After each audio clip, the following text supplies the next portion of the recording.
স্মরণ শক্তি বৃদ্ধির তদবির।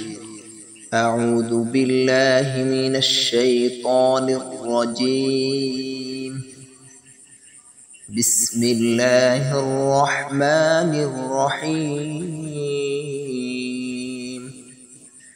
হুয়াল্লাযী আনজালা আলাইকাল কিতাবা মিনহু আয়াতুন মুহকামাতুন হুন্না উম্মুল কিতাবি ওয়া উখারু মুতাশাবিহাত।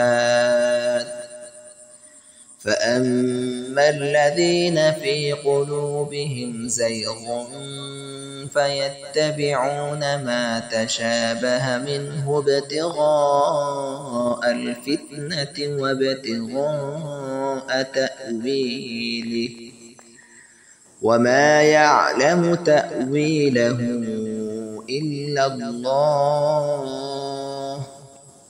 والراسخون في العلم يقولون آمنا به كل من عند ربنا وما يذكر إلا أولو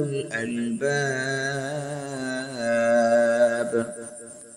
ربنا لا تزغ قلوبنا بعد إذ هديتنا وهب لنا من لدنك رحمة إنك أنت الوهاب.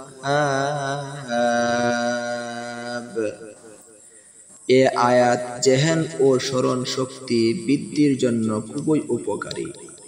জুমআর দিন সবুজ বর্ণের কাগজে জাফরান ও গোলাপ পানি দ্বারা লিখে খাল বা নদী থেকে স্রোতের পানি এনে ধুয়ে নেবে।